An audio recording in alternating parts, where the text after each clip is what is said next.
High guys, welcome to my home kitchen. आज मी तुम्हाला एका नारळाचे 21 मोदक कसे करतात, मोदकची सगळी रेसिपी दाखवते। तर सगळ्यात आधी मी काय करते, हा नारळ फोडून घेते। आता नारळ फोडून झाल्यावर हे नारळ आपल्या ह्याच्याने विळीची खवणीने नारळ खवून घेते। हे असं खोबरं खवून घ्यायचं, किसून घ्यायचं आणि मग त्याचे सारण तयार करायचं मोदकसाठी। खोबरं हे किसून झाले सगळं, एक नारळ। आता याच्यामध्ये हा पाव किलो गूळ आणलाय, पण मी हा पाव किलो काही गूळ घालणार नाही, कारण मला जास्त गोड आवडत नाही, तर थोडासा कमी घालीन। हा असा गूळ कट करून घ्यायचा बारीक, ह्याच्यामध्ये मिक्स होण्यासाठी। जाडा टाकून चालत नाही, कारण मग तो चांगला मिक्स होत नाही। असा बारीक कट करून घ्यायचा। तुम्ही विळीने पण करू शकता किंवा ह्या चाकूने खाली आपल्या फ्राईंग पॅनवर असतो पॅड आपला, त्याच्यावर केला तरी चालेल। तर मी स्वतःच्या हाताने, बोटाने आणि ह्याच्यानेच कट करून घेते। असा मिक्स करून पाव किलो गुळा खडा होता, तर मी त्यातला हा एवढा थोडासा खडा ठेवून देते, जास्त घेत नाही आहे। आणि कारण का आम्हाला गोड आवडत नाही। जर तुम्हाला जास्त गोड पाहिजे तर तुम्ही तेवढा पाव किलो गूळ घेऊ शकता। मोठा नारळ असेल तर, छोटा नारळ असेल तर पाव किलो गूळ लागत नाही। आणि हा एवढा गूळ बारा बस होतो। आता मी हा एकत्र करून घेते, सगळा मिक्स करून घ्यायचा आहे मध्ये खोबऱ्याला लावून घ्यायचं चांगला। असं मिक्स करून झाल्यावर पुढचं तुम्हाला दाखवते। आता पुढचं बघा, चला। गॅस पेटवून कढई थोडी गरम करून घेते। कढई गरम झाले, गॅस थोडा बारीक करते। मोठा केला होता कढई गरम होण्यासाठी। आता ह्याच्यामध्ये मी कढईत 1 चमचा तूप सोडते। आता त्याच्यातच मी 4 बदाम, 4 काजू घेतलेत, हे बारीक चेचून घेते। खलबत्त्यामध्ये बारीक करून घेते, हे बघा असे।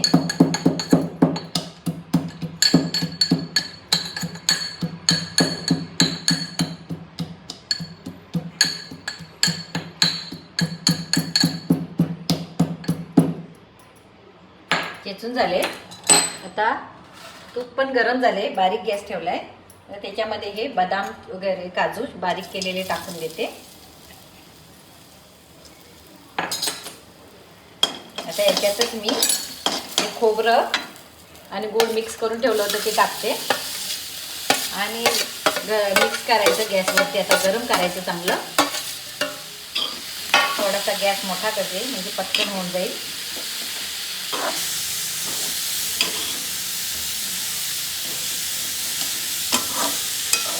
चांगलं असं मिक्स करायचं आता।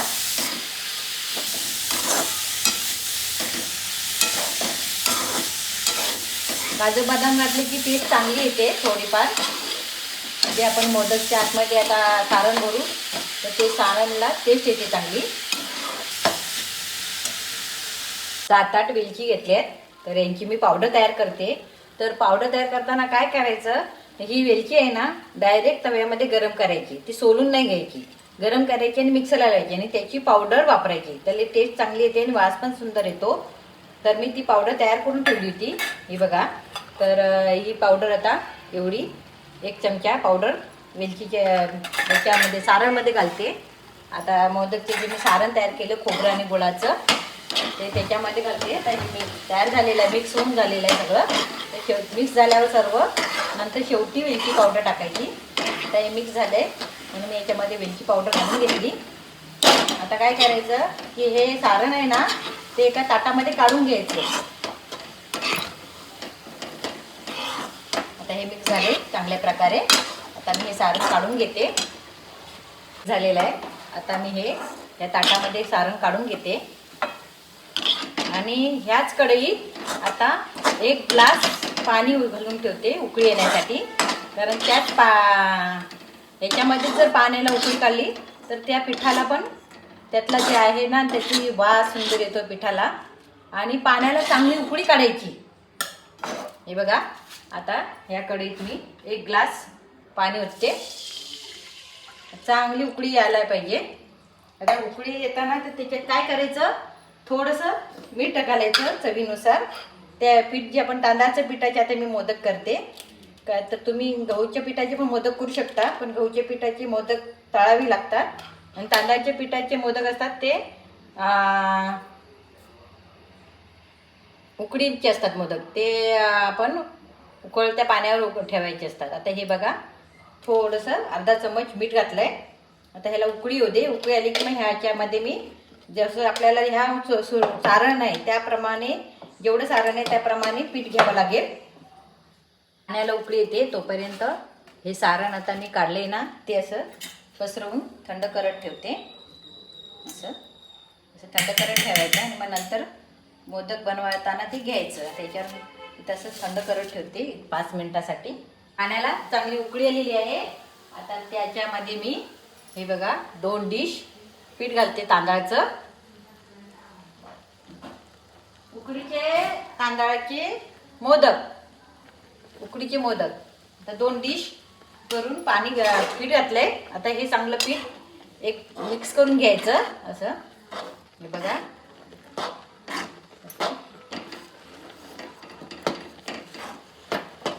असं चांगलं मिक्स करून घ्यायचं. गॅस अजून मोठाच आहे. असं मिक्स झालं गॅस बंद करायचा. बघा झालेला आहे. गॅस आता मी बंद करते. आता हे मोदकचं पीठ तयार झालेलं आहे. एक 5 मिनिटासाठी याच्यावर झाकण मारून ठेवते आणि मग नंतर त्यातलं ते झाकण काढून पीठ मळायला घ्यायचं. एक 5 मिनिटासाठी झाकण ठेवून देते. 5 मिनिट झालेली आहे. आता मी याच्यावर झाकण काढते आणि हे पीठ आहे ना, तर ते पीठ मी परातीत काढून घेते मळायला. आणि हे सारण पण आता थंड झालेलं आहे. हे बघा पीठ मळायला काढून घेतलं याच्यामध्ये. आता हे पीठ आपण हळूहळू मिक्स करून मळून घ्यायचं हाताने. गरम लागेल हळूहळू घ्यायचं. जर गरम लागलं तुम्हाला तर ते थंड पाणी थोडंसं हाताला लावू शकता. आता बघा हे पीठ मळताना कसं मळायचं. आता ह्याच्यावर झाकण ठेवून देते सारणावर. थंड झालेलं आहे सारण. आता हे पीठ मळताना बघा कसं मळायचं. गरम असतं म्हणून असं हळूहळू मळायला घ्यायचं.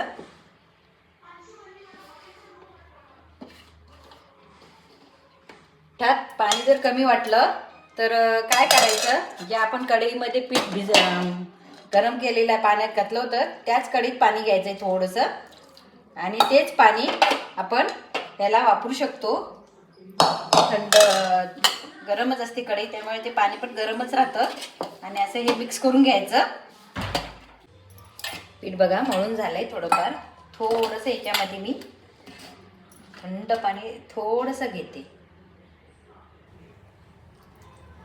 जास्त घ्यायचं नाही कारण जास्त पातळ पीठ चालत नाही मोदकला. जास्त पातळ पीठ असेल तर मोदक बनवताना जे आपण सारण भरू ते सारण बाहेर पडेल यासाठी. तर काय करायचं, थोडंसं घट्ट थोडंसं नरम असं पीठ मळायचं असतं. हे बघा आता माझं पीठ मळत होत आलंय. पीठ मळून झालेलं आहे. आता ह्या पिठाला थोडंसं तेल लावून घेते. जास्त नाही लावायचं, थोडंसं. आता तेलाने थोडंसं मळून घ्यायचं. मऊ मऊ नरम झालं पाहिजे पीठ. जेवढं नरम पीठ होईल तेवढे मोदक पटापट वळले जातात आणि वळताना ते फाटत पण नाहीत. आता हे बघा मळून झालेलं आहे. अशा प्रकारे मळून घ्यायचं. आता या डिशमध्ये मी तेल घेतलंय. तर मोदक वाळताना काय करायचं, आता मी छोटासा गोळा घ्यायचा बघा असा एवढा छोटासा. आता नारळ जर छोटा असेल तर मोदक छोटे छोटे होतात. आता माझा नारळ मोठा आहे म्हणून मोदक मोठे मोठे बनवणार आहे. हा बघा हा आता गोळा घेतलाय. आता काय करायची, ही आपली 2 बोटं आहेत. ही 4ही बोटं, दोन्ही हाताची 4ही बोटं आणि अंगठा, या अंगठ्याला अशी चोळून घ्यायची. आणि हे पीठ आहे ना गोळा अंगठामध्ये लावायचा आणि एक अंगठा वरती लावायचा आणि ही 4ही बोटं दोन्ही बाहेरून लावायची. असं हे बघा एक वरच्या बातीला अंगठा घ्यायचा आणि एक अंगठा आतून घ्यायचा खालती तळाला, की 4ही बाजूने ही वाती आहे ना जी आपण तयार करणार आहोत ती वाटी पातळ बनवली जाते. ही बघा खालती अंगठा असल्यामुळे खाली ती खोलगट होते आणि वरती अंगठा घेतल्यामुळे वरची पाती आहे ती जाडी होत नाही. अशा प्रकारे वळून घ्यायची. हे बघा झाली. सुरुवातीला पटकन जमत नाही, पण रोज रोज करत गेले की आपल्याला पटापट जमते. ही बघा वाटी कशी हलत नाही ना, चांगली झाली ना, फाटणार पण नाही. आता ते असं मळलेलं पीठ चांगलं आहे. आता या वाटीमध्ये हे सारण भरते. हे बघा मोदकचं सारण. आता कसं करायची, मोदक वळवताना एक अंगठा हा आपला पहिल्या नंबरचं जे बोट आहे ते असं मध्ये दाब घ्यायचं आणि मध्ये घेऊन अशी अशी पाती तयार करायची. ही बघा अशी, असं मध्ये बोट घ्यायचा एक, आणि हा अंगठा आणि हे बोट, या बोटाने ही इकडे दाबायची. अशा वाती तयार करायच्या मोदकच्या. मोदकला आकार कसा द्यायचा हे बघा. या वाती तयार झाल्या. आता काय करायचं, खालून असं दाबून घ्यायचं. खालून असं दाबत दाबत वरचं जे तोंड आहे मोदकचं तिथे यायचं. त्या मोदकच्या तोंडाजवळ असं दाबून घ्यायचं. हे बघा दाबलं की ही वरचं ती शेंडी असते त्याला थोडंसं वळवायचं, म्हणजे दिसायला पण सुंदर दिसतं. आता हे बघा अशा प्रकारे मोदक तयार झाला आहे. ह्या चाळणीवर मी चाळण घेतली, तर ह्या चाळणीवर केळीचं पान ठेवायचं आणि मोदक आहेत आपण वळलेले ते मोदक ह्याच्यात ठेवायचे. हे बघा 21 मोदक झालेले आहेत. असे उभे ठेवता येत नाहीत, मग ते असे त्याचं टोक आहे ते आतमध्ये घालून असे मोदक ठेवून दिले. आता शेवटचे एक भंडारा तयार करते. तर तो भंडारा कसा तयार करतात तो मी तुम्हाला दाखवते. हे बघा त्याला पण काय करायचं, छोटे छोटे एक मोठा गोळा घेतला होता मोदकला जेवढा घेतला होता, आता त्याचे 2 गोळे केले आणि त्याची वाती तयार करायची. हे बघा अशी, जास्त मोठी नाही, छोटीशी एक छोटी वाती तयार करायची आणि एक मोठी वाती तयार करायची. अशी मोठी वाती तयार करायची.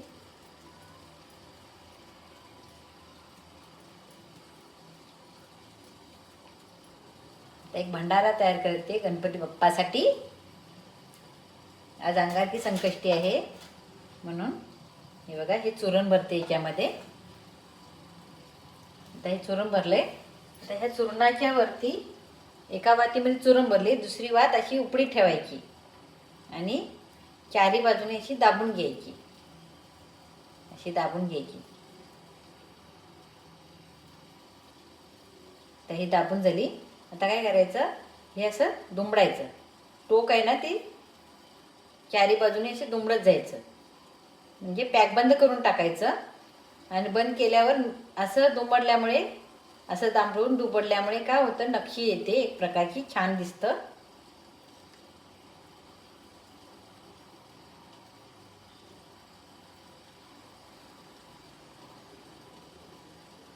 बघा अशी नक्षी तयार झाली. हा बघा असा भंडारा. तर ह्याच्यावर काय करायचं, एक वाती तयार करायची. 2 वाती तयार करायच्या.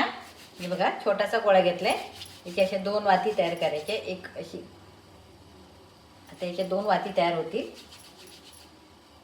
असे 2 तुकडे करायचे असे, आणि ही वात अशी तयार झाली. तर ह्या भंडाऱ्यावर ही एक वात ठेवायची अशी, आणि दुसरी अशीच करायची. असा अधिकचं चिन्ह तयार करायचं भंडारा करताना. आता ह्याच्यावर काय करायचं, परत हा भंडारा आहे ना, तर इथे मधोमध एक वात तयार करून ठेवायची. छोटीशी वात करायची. का तर आपण मोदक जेव्हा गणपतीला नैवेद्य दाखवतो, तर त्या नैवेद्याला वरती कापसाची वात ठेवायची असते छोटीशी. तर ती वात ठेवण्यासाठी आपण पंती तयार करायची, छोटीशी पंती तयार करायची. ही बघा अशी, अशा प्रकारे पंती तयार करायची आणि ती पंती याच्यावर चिकटवून ठेवायची.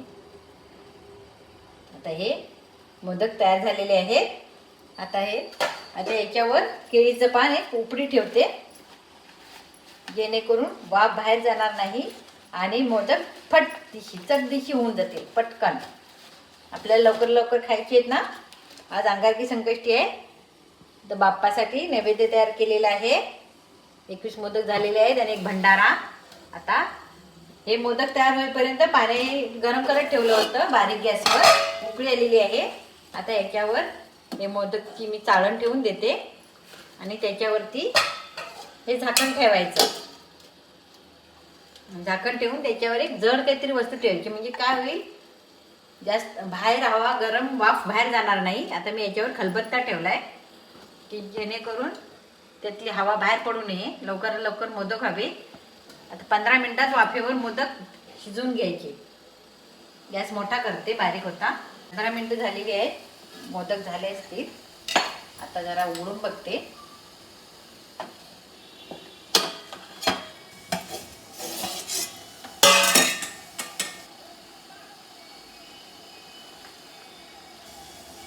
हे बघा मोदक तयार झालेले आहेत. ते बघा अशी दाबले ना, कडक कडक थोडेसे लागले की समजायचे मोदक तयार झालेले आहेत.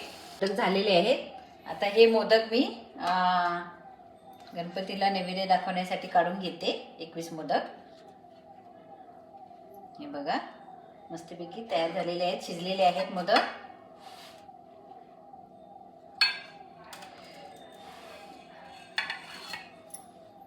मोदक काढताना हात भाजतो म्हणून काय करायचं, पाणी घ्यायचं थंड नळाचं आणि त्या पाण्यात हात घालून असं काढायचे. म्हणजे काय होतं, हाताला चटके लागत नाहीत. हे बघा असे सगळे मोदक आता काढून घेते. कसे मऊ नरम नरम झालेले आहेत हे मोदक. हे बघा गरम गरम आहेत, हात थोडासा भाजतोय. हे बघा मोदक सगळे काढलेत. आता भाताचा मुटका मारते जरासा, एक पेल्यामध्ये घालून घेतलाय. हे बघा असं करून घ्यायचं, छान वाटतं. आणि भात शिजवताना त्याच्यामध्ये मीठ घालायचं, नैवेद्य दाखवायचं आहे म्हणून. थोडंसं तूप सोडते याच्यावर भातावर आणि मोदकवर पण तूप सोडते.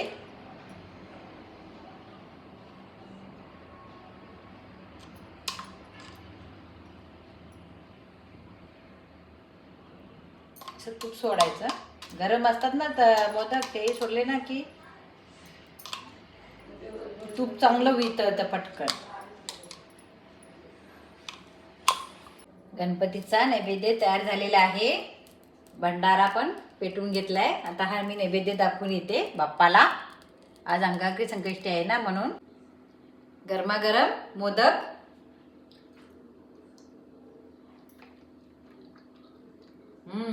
मस्त झालेले आहे.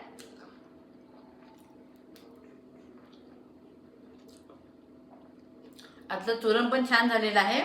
आणि बाप्पाला नैवेद्य दाखवताना हे आहे ना, जिभेचं पान आपल्याकडे घ्यायचं आणि ही बाजू बाप्पाकडे करायची आणि नैवेद्य दाखवायचा आणि हा असा दिवा पेटवायचा असतो. मोदक खूप छान झालेले आहेत. अशी रेसिपी तुम्ही करून बघा. गोड पण योग्य प्रमाणात आहे. आणि अंगार चित्तीच्या खूप खूप शुभेच्छा तुम्हाला, हार्दिक शुभेच्छा. गणपती बाप्पा मोरया, मंगलमूर्ती मोरया.